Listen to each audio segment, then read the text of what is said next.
It's Thursday. That means it's crossover Thursday in the Locked On Podcast Network. Your team every day. Alex Clancy, Brack, Locked On Cardinals. Our boy Sosa Kremenjas from Locked On Rams talking a whole lot of mess before the record button starts with these two teams that flat out don't like each other.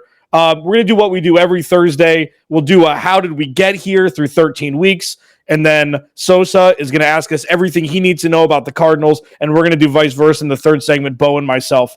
A lot has changed since we spoke last, Sosa Kremenjas. Well, a lot has changed for one organization during this crossover. The other team has pretty much been status quo since beating the doors off the Rams at SoFi Stadium a handful of weeks ago. I feel nervous. Bo, not so much, I think, going into Sunday because of how poor the Cardinals have played at home, comparatively speaking, to their undefeated record on the road. This episode of Locked On Crossover Thursday is brought to you by Stat Hero. Stat Hero is the first of its kind daily fantasy sports platform where it's you versus the house in head-to-head fantasy matchups. Winner take all. Sign up for free right now at stathero.com/lockedon and use the promo code LOCKEDON for a 100% deposit match. So the Cardinals, Cliff Kingsbury, Kyler Murray healthy, things seem to be trending in the right direction after a ugly win in Chicago, getting back on track with Kyler Murray missing 3 weeks before the bye week. Going into Sunday, where the Cardinals are, is an opportunistic position to shore up the NFC West through week 14, which is wild to think. Bo, real quick before we jump over to Sosa, thought process on this game in a vacuum with where the Cardinals are right now.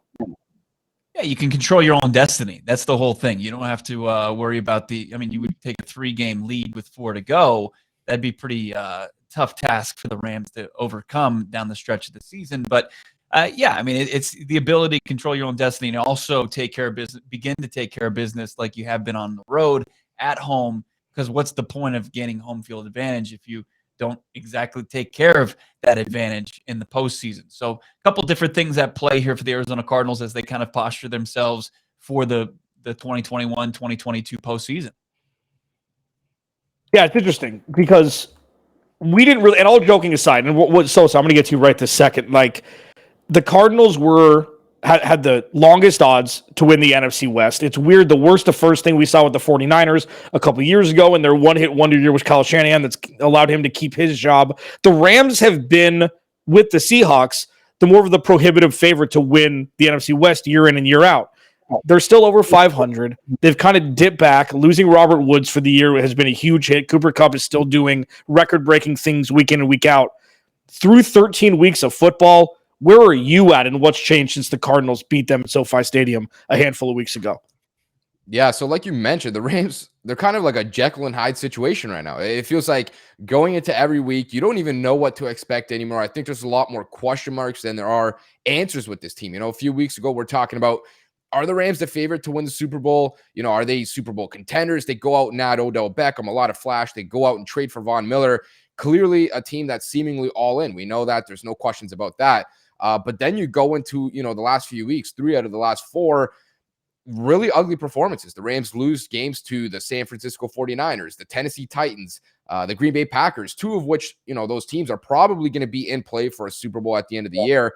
And the Rams now look like a team that can't beat anybody over 500 in terms of their record, and they beat up on all these teams that are subpar. So now it's like, does this team have what it takes to get through this gauntlet of a schedule that they have left? Obviously, it starts now with the Arizona Cardinals, which, let's just call it what it is. This is the biggest game left on the schedule. This is the one we have circled. If the Rams lose this game, NFC West is over. The Cardinals have that locked in, presumably going to be 1 or 2 seed. They'll fight with that over the Green Bay Packers if that's the case. And if not, the Rams can't come out on top here. Then we start to discuss, all right, now, you still don't fully control your own destiny. You would need the Cardinals to slip up a little bit here or there, but then everything's sort of on play, on the table in play. So right now, feels like, the Rams are still kind of trying to figure themselves out, which is weird, that it's week 14. And it still feels like they don't really have an identity and anything that they can lean on. But coming off of last week, they ranked first in EPA per play on offense, which you can't be mad about. I mean, at the end of the day, yeah, it was the Jaguars, not a good football team, not a Super Bowl contender, but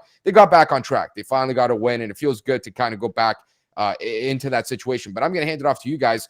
The Cardinals, kind of a weird situation last week. They got Kyler Murray back. They got DeAndre Hopkins back. First game off the bye week. And, we saw flashes, I think, of what this team can still be. What did you guys think of that performance?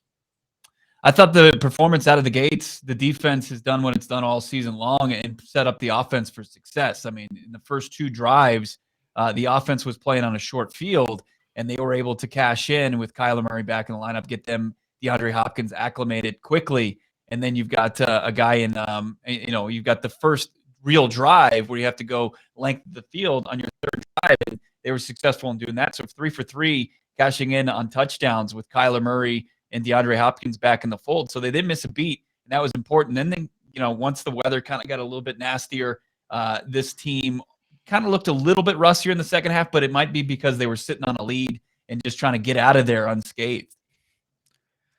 Yeah, I mean, like you mentioned, it was a weird, frustrating game. I watched it. I kind of had my eye on it. I wasn't focusing on it. But, there's some weird bounces that kind of go this way, that way, and the Cardinals really capitalized. Alex, I'm going to kick it over to you now. You look at this team, and, I think we all feel pretty good about the Cardinals as the best performing team in the NFL right now. I don't think there's really any question about that. In terms of what do you guys think moving into this last, bit of the schedule here? There's still a lot of divisional games for you guys, for us. And not just that, but they're a relatively young team, right? This team doesn't have a ton of playoff experience, doesn't have really much Super Bowl experience out of a handful of guys, but they do go out and add someone like Zach Ertz, who does have that pedigree. Now, do you guys feel confident going into this last stretch of the schedule here and really ultimately what's going to shake out in January? I think. I mean, because this is uncharted waters. It's like every week as a Stockholm syndrome-ish way of looking at it, like you're just expecting things to go wrong because they have over the course of the entirety of the existence of this organization. Now, obviously, things have shifted completely. The wind shifted, the culture shifted, all the veteran leadership in all the right places has been brought in this offseason, and Kyler Murray is coming into his own. He had 4 touchdowns and really didn't even play that well. Like a lot of it was short fields from the defense, as Bo mentioned. And the interesting part about all of this is the national media still doesn't believe the Cardinals. Now, we're going to jump to Sosa Kremenjas next. He's going to fire Squad Bo and myself in more depth. Sosa, in one word, before I talk about Stat Hero, do you think the Cardinals are a legitimate Super Bowl contender for 2021? One word answer. No. Alex, Clancy, Bo, Brack, Locked On Cardinals. Sosa Kremenjas, thank you so much, Locked On Rams, for explaining Lauren Cox, Locked On Bears. Peter Bukowski, Locked On Packers, and Locked On Today, who had Bo on 2 days ago. And Sosa Kremenjas, our boy from the Great White North. No. We'll talk about that and more after Sosa lines us up for the firing squad. But first, Stat Hero.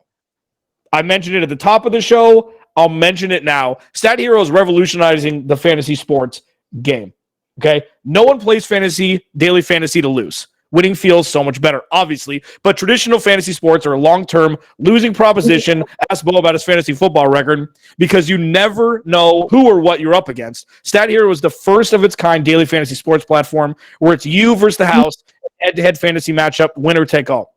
Here's the crazy part. Stat Hero shows you their lineups before you play, and you handpick the team you want to face one-on-one. The never-before-seen innovation of fantasy sports and sports betting hybrid has Stat Hero players clocking odds that are over 4 times better. Sign up for free today, right now at stathero.com/lockedon and use promo code LOCKEDON for a 100% deposit match. That's stathero.com/lockedon. Use promo code LOCKEDON for a 100% deposit match. Stathero.com/lockedon, promo code LOCKEDON. Terms and conditions apply. Now, thank you guys so much for always making Locked On Rams, Locked On Cardinals your first daily listens every single day. We're going to pick up with where we left off here. I'm Sosa Kremenjas, your host of the Locked On Rams podcast, joined by Bo, Brack, Alex, Clancy, co-hosts of Locked On Cardinals, of course. And fellas, this is the second time we're meeting this season. Kind of feels like the Rams have their back up against the wall here. I think there's a lot more pressure on them at the end of the day, right? The Cardinals win this game, we can really start to pencil them in as the team that's going to take this division. The division is basically over unless something catastrophic happens, which I don't think anyone expects at this point. Versus the Rams right now, they're still trying to figure out who they are as a team. So I kind of want to ask you guys, in terms of the Cardinals, the Rams right now, feels like the Cardinals are taking that leap from, they have a talented roster and they're really putting it together. They're starting to get not only belief in that building, it feels like everyone's fully bought in, that they really believe they are that team. And everyone around the league is kind of looking and just waiting. I feel like 31 fan bases are waiting for this team to crumble, like you mentioned, Alex, and it's just not happening. It hasn't happened, and it just doesn't feel like it's even going to happen at this point in time. I want to look at this game, and we're recording this a little bit early. You had Kyler Murray back. You have, DeAndre Hopkins back. What does the injury situation look like for those guys moving into this game? I know DeAndre wasn't used a ton in the past game, and not just that, but a guy like Chase Edmonds, who I think could form a really good backfield with James Conner. Yeah, it's interesting because James Conner was one of the bigger question marks coming into this year when Chase Edmonds went out, because one thing is James Conner can't do is stay healthy, but that was in the Pittsburgh Steelers game plan where I call it Arian fostering a running back, where you just run him into the ground and then, whoops, sorry, we're not going to pay you now because we used your services when you were very inexpensive. And James Conner's kind of flipped the script on that. We've seen him in the screen game that Chase Edmonds, has made. He's perfected as much as a smaller back can. Chase Edmonds in space is special. And James Conner's kind of allowed us to forget about Chase Edmonds, since Chase has been out. But with him back, you can worry about that a little bit less. DeAndre Hopkins, I think, between him and Kyler Murray, is the one to keep an eye on more. Sure, they used him sparingly, but the game was kind of out of reach pretty quickly. Kyler Murray seems to be as close to full strength as an NFL player can be through 13 weeks of an NFL season. So all in all, aside from J.J. Watt maybe having a backdoor to make the second round of the playoffs if the Cardinals get there, I think this team is as healthy as you'd hope it would be through 13 weeks, even though also Jalen Thompson had a little bang up in Chicago. But all in all, it's been a perfect scenario injury-wise as it pertains to the win-loss record for the Cardinals this year. Yeah, and I want to take a look at that defense because you mentioned it. J.J. Watt, he's been out for a few weeks, and it seems like he had a tweet. He might be coming back later this season. It's kind of a K-maker situation for the Rams as well, where you don't expect a guy to come back, but magical healers, man. They got that Russell Wilson water. I'll just say that. You look at this defense, they lose J.J. Watt, great player, but they feel like they haven't dropped off one bit. I mean, they've really impressed me this season. Yeah, the offense is great. We all love to see, 30, 40-point performances. That's kind of what your average NFL fan is looking at. But that defense has played really well, especially even going back to last week. And yeah, the Bears, maybe not the best team offensively, but anytime you can stifle an offense, you're doing well. How have they sort of been able to overcome that loss? And are they taking that step into the elite tier of defenses this season? Yes, absolutely. I mean, this is a team that's deep on the defensive side of the football. And when you look at areas that they probably could overcome losing one of their stars, it was the pass rush, because Marcus Golden, a guy that they were able to re-sign after they traded for him last season and got him for just a fifth-round pick from the New York Giants. He's already at double digits. He's not only getting to the quarterback, he's stripping quarterbacks. He's in the league leaders as far as forced fumbles. And then, of course, you got Chandler Jones, who's really come alive after a lull after that season-opening performance against the Tennessee Titans. But you've got those two guys getting after the quarterback. And then the next level, Jordan Hicks has reemerged as a guy that's kind of recaptured the fountain of youth at the linebacker position. Isaiah Simmons continues to take a step forward and show why they utilize an eighth overall pick on him out of Clemson. And then you have Byron Murphy, who's been a CB1 all season long. He's doing it from all over the place in the slot. He's playing outside, and one of the best duos as far as safety goes in the NFL. So they're just deep all around that defense, and they're opportunistic, Sosa. They're a team that we saw it against the Rams the first time they matched up. Byron Murphy had a good play on the ball on Deshaun Watson and Matthew Stafford. This is a team that has they've already surpassed their turnovers from last season. They have 23 this season. They had 21 all last year. So they're opportunistic. They can get after the quarterback. They can make opposing offenses uncomfortable. They are one of the top defenses in the league, and they do it by putting the ball back in an elite offense's hands. And it's just a good complementary football that's going on in the desert. Yeah, I want to, slide back to that offensive side of the ball. these guys look like they're all in, right? The Rams, we know they're all in. There's no discussion about it. They hardly have any picks. They'll get some back from the compensatory pick formula, which is great.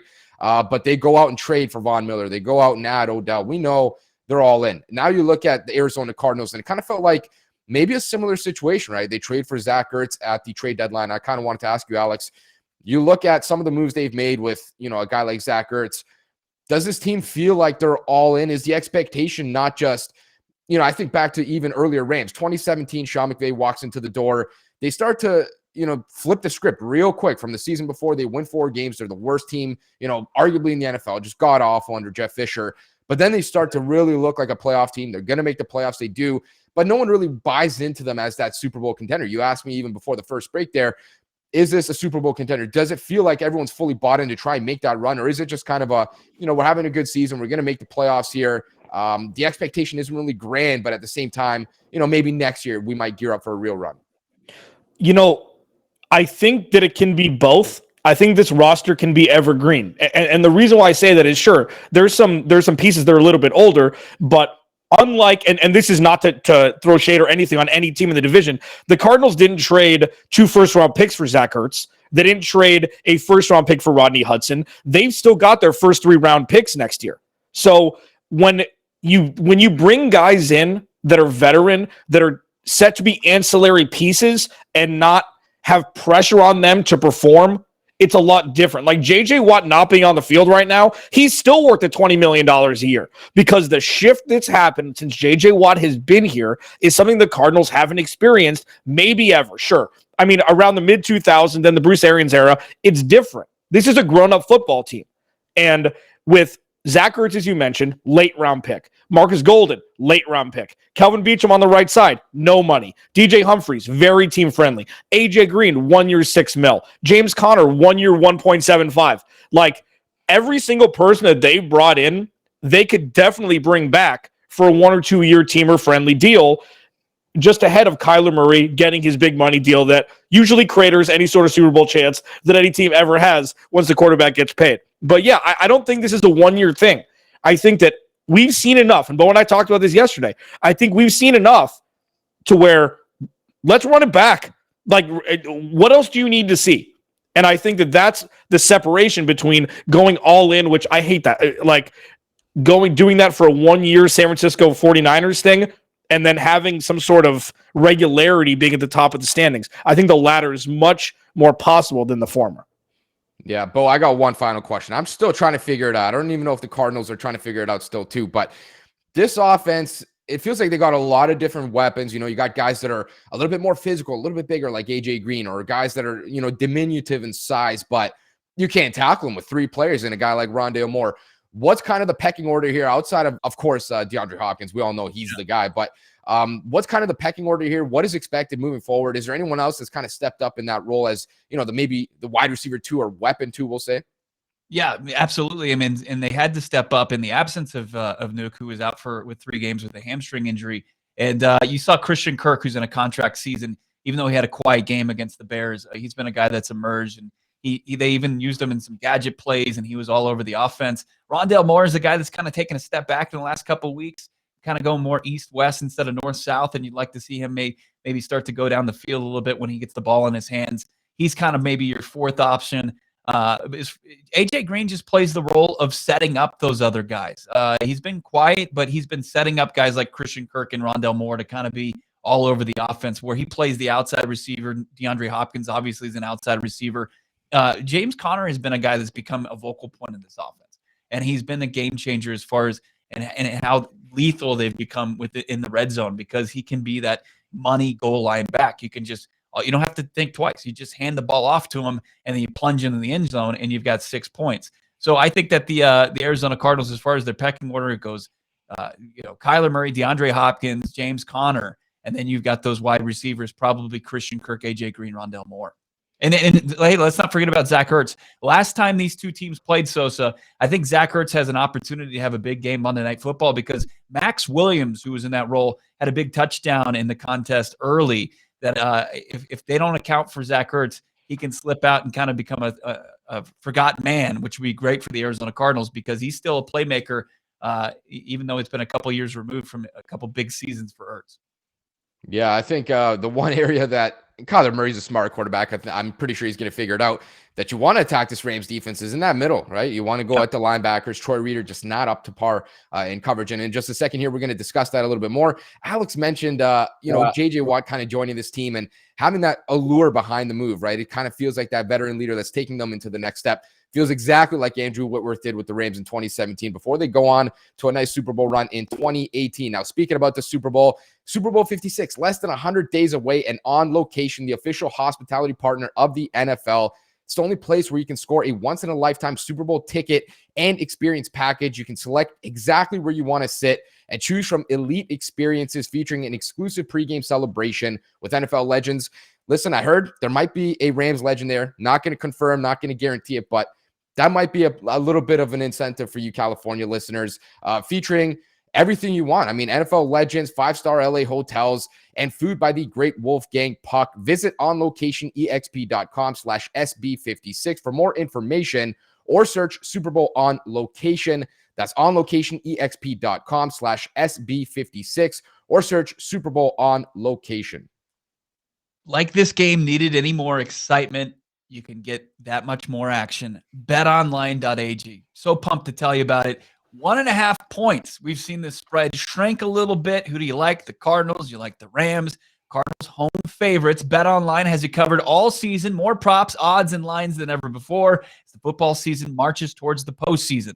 BetOnline remains your number one spot for all the sports action. Head over to their new updated desktop mobile website. Sign up today. Receive a 50% welcome bonus on your first deposit. Promo code LOCKEDON is going to hook you up. Locked On, one word. From basketball, football, NHL, boxing, UFC, right to your favorite Vegas casino games. Don't wait to take advantage of all these amazing offers available for the 2021 season. BetOnline, the fastest, easiest way to bet on all your favorite sports. It's BetOnline, where the game starts. All right. Final segment here. Locked On crossover Thursday. Alex, Clancy, Bo, Brock, Locked On Cardinals. Sosa Kremenjas, Locked On Rams. I love how every year there's a new rivalry that pops up within the NFC West. Like Seattle's kind of an afterthought now when they were the ones that we were chasing after while we were watching, like the fans and everything. The 49ers, Bo and myself have always kind of, I've said that the 49ers are the worst fans in America. And I haven't really sugarcoated that. And Bo loves talking about the flat brim and the Yeezys and everything. Kyle Shannon's done a fantastic job, whether you want to say it or not. Kyle Shannon's done a fantastic job over the last month, keeping this team in contention when players are starting to get healthy. Now, for us, it's been the Rams that have supplanted the 49ers as a team we'd like to talk crap about. And it's because, and I'm going to ask you this in a nice way, Sosa, it's because Matthew Stafford gets traded there after not playing an important down in his life, and people just expected him to just come in, win the MVP, and make people forget about Jared Goff. Let me ask you a question first. Is Matthew Stafford that much better for this offense than Jared Goff was? Yeah, without a doubt. I don't think there's any question about it. I mean, yeah, there's a rough stretch, a rough patch that they're kind of getting over right now. And I feel like everyone's waiting for their opportunity. And they've taken it, I'll tell you that, over the past month to kind of jab at this offense, jab at Sean McVay, jab at Matthew Stafford. Everyone has kind of been chasing, let's just call it what it is, the Rams for a couple years now. Ever since 2017, they hired this young guy. Everyone's kind of skeptical about it. But now you look across the NFL, everyone's sort of following that blueprint, right? Everyone's getting a little bit more aggressive, trying to trade for these players. You look at the Seahawks, they try to do the same thing, trade 2 first-round picks for Jamal Adams. Look how that turns out. I mean, the guy is on IR now, and that might be the worst trade in NFL history. Just been god-awful. But I feel like everyone's waited for their opportunity to pounce on the Rams. They start 7-1. Everything looks great. Everyone, myself included, is talking about the Rams as Super Bowl favorites, Matthew Stafford as the MVP favorite, and it worked great. I mean, 8 weeks throughout the season, that's practically half the season, we'll call it. Everything looked magical, right? But this has kind of been the theme for the Rams over the past few years. They have a really strong September. October, usually pretty good. November, a big drop-off. In December, they usually pick it back up. You look at Jared Goff, I mean, I'm not going to rag on the guy. He plays for the Detroit Lions. They're god-awful. No one's expecting anything right now. Kudos to him for actually getting his first win last week. But he's just a turnover machine. And I don't really think that he has the same talent in terms of just God-given ability as Matthew Stafford. And yeah, Been a lot of turnovers the last few weeks, been a lot of sloppy play, but in general, I think the returns have been largely positive. And I think the Rams feel good about what they're going to get out of this guy these last 5 games. And we're ultimately going to see how it pays off, because they didn't trade for Matthew Stafford to go win in week 2 against the Indianapolis Colts. Like, they traded for this guy for week 17, 18, and then into the playoffs. And that's what we're going to see coming up here. Anybody know what the significance of October 13th, 2019 is?